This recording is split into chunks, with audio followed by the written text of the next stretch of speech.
Hello, this is Chapter 10 for Ecology of the Community. This is our final chapter in our Burns textbook.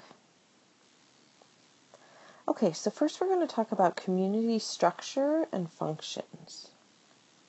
So what is a community? Well, it's a group of people that live in the same area. So your neighbors, the town, the city you live in, under the same laws, having to govern in the same way is considered a community. Also, a group of people sharing fellowship, association, common interests can also be considered a community. And you may have heard of a school community or, your work community. Because again, if you spend a lot of time with them, you establish this group mentality, and that's considered a community. Now, there's 5 functions to a community. One is production, distribution, and consumption. So you may notice a lot of times at local fairs, things like that a community would have maybe free bags that they're giving out. Well, they're trying to entice people to come to their community and to be involved and to contribute. So that's how a community makes their living. They produce things, they distribute them, they try to consume, and it's this all-encompassing functioning. Now, norms and values are also socialized in the community. Again, through community functions, through the overall attitude. Do you walk down the street and say hello to your neighbors, or is it kept very quiet? That is portrayed within a community. Social control, is there pressure to conform to the way certain houses look, or are people able to be more unique and free? Companionship, is there any kind of links between people within the community? Do you have neighborhood meetings, or is there a big involvement in schools? And mutual support, through donations, fundraisers, maybe going to your local supermarket and, setting up a booth, or going door to door and asking for donations from your neighbors. I think doesn't happen as often as it used to in the past, but it still is an option within your community. And again, now we're moving more and more towards work communities and parents who take the fundraiser to work and share among those that they trust within their work community. Okay, so the community's influence on socialization, because again, every chapter has been about how we are socializing children. So the community acts as that agent because children learn the role expectation for adults as well as themselves. So let's say you go to a nearby restaurant. Are children allowed to run around all over? Are adults expected to control their children? Are children allowed to just interrupt parents and speak to the server, or are they asked to be patient? All of that is seen in a community. We see different types of families, different types of parents. We take our children to school. We're exposed to many different situations and circumstances. So it shows, children how they should be acting as well as adults. And again, sometimes it's positive influences and sometimes not so positive and more negative. Now, again, modeling by adults, like I was saying in the restaurant, does the adult model respect, ask the child to wait until they're done speaking and then allow the child to speak? What kind of values and norms are they instilling in their children? That's very important. How much are they enforcing rules? I saw an example yesterday where a child was asked to turn off a video game. Okay, turn off your video game. Okay, it's time to go. Turn off your video game. Okay. And we ended up keeping count, and it was about 15 times before Dad came over and just turned off the video game. So again, how much are we enforcing that? Children behave based on how they're expected to. And again, if they know that they can keep getting away with things, they will continue to do that. So again, we want children to try out behavior, but it also experience consequences. I mean, most parents, I would hope, would rather be disciplining their own children at home the way that they want to instill their own values and norms, rather than things happening more often in school and things like that. So using opportunities for children to try out and see if those are behaviors that they want to try again. So physical factors about a community, how dense is the population and the composition. I was just where was I? Oh, I was in Pasadena, and there was an old sign that said there was about 100,000 people living in Pasadena. So just because you live in Pasadena doesn't mean you know everyone who lives in Pasadena. I mean, it's a large community.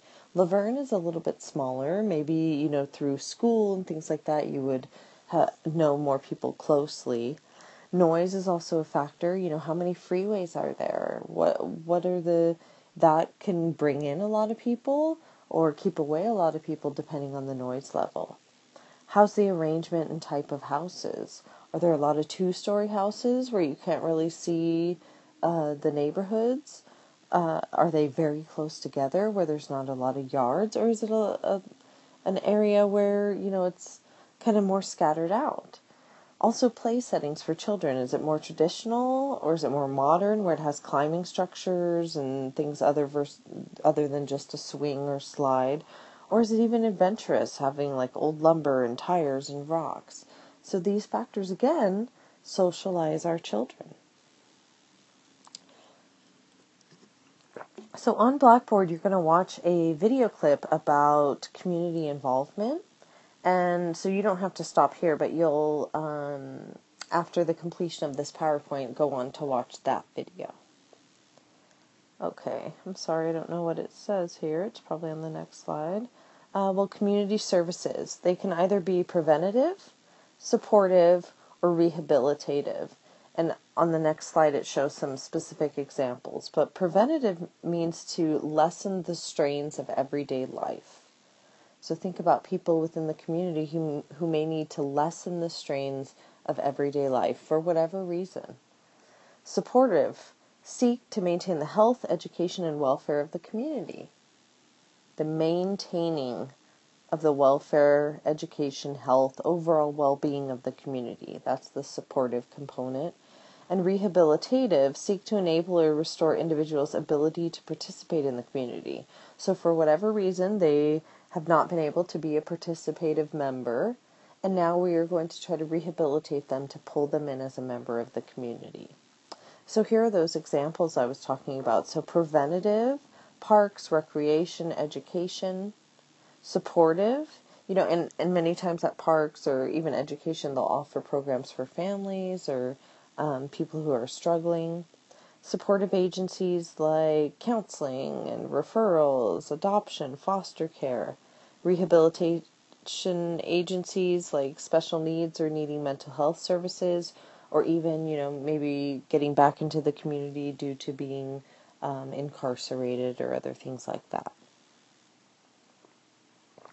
So how do we create caring communities? Well, again, we need programs for families. So many times they have to meet eligibility requirements, which many times we have a lot of middle-class families who are just able to make their bills and not able to have a lot of outside money for other things. So we can offer economic assistance, like for food, housing, jobs, etc. Healthcare, like Medi-Cal. And then, sorry, it's cut off here, but it talks about social support, and I believe it's actually here on the next slides. So economically, 1 in 6 children live in poverty in the United States, and these families are considered below the poverty guideline. So the government sets a guideline based on how many people are in the family, what level would be, under this, under a certain wage, you'd be considered living in poverty. And families with children are the fastest growing segment of Americans who are homeless. And again, think about a family living in homelessness. So we want to offer those types of programs to help families struggling in these areas. So that's why we have things like TANF, which is Temporary Assistance for Needy Families, unemployment compensation. So again, if you pay into unemployment, if you're laid off for whatever reason, you can apply for unemployment and receive wages based off of what you've paid into the system. In times of emergency, there's Social Security survivor benefits or even disability benefits, supplemental security income from Social Security. So there's different programs out there for those suffering economically. Social support offering child welfare, social services, child and adolescent programs, income tax deductions by, being involved in certain activities, and even subsidized daycare depending again on your income. So here's another video clip that again you'll watch on Blackboard in regard to community programs. And there's going to be a journal regarding community assistance programs. Now, in the Meso system, we need to think of community. So, childcare, health, we need to link together these services so that we can offer a well-rounded program to families. So again, childcare, having connections with doctors and nutrition and other educational programs and the resource center and things like that within the community to keep the families so that they can get the services they need at a reasonable, transportation location for them. And again, Head Start, we've talked about before, is an example of that kind of linkage where it involves families, it involves funding from the government, it involves community and being going out within the community and bringing community involved leaders into the school also. So advocacy is the other part here is, we have things like Children's Defense Fund that educate about the needs of children. We have the Child Welfare League of America where they try to change unfavorable community conditions. And we actually have the National Congress of Parents and Teachers, and that's the coalition of PTAs. So you've heard of PTA meetings within schools. These have all been brought about to advocate for either children, parents, or families within different communities. Abusive families, the goal for services is to improve that relationship. So again, they get involved in different kind of social services and things like that. And you're going to now also participate in the blog. So make sure you post a response to the blog and respond to at least one other classmate's post. So your post needs to be by Friday, and then the final response needs to be by Sunday. And that is the end of the PowerPoint. So please make sure to go back to Blackboard. Thank you.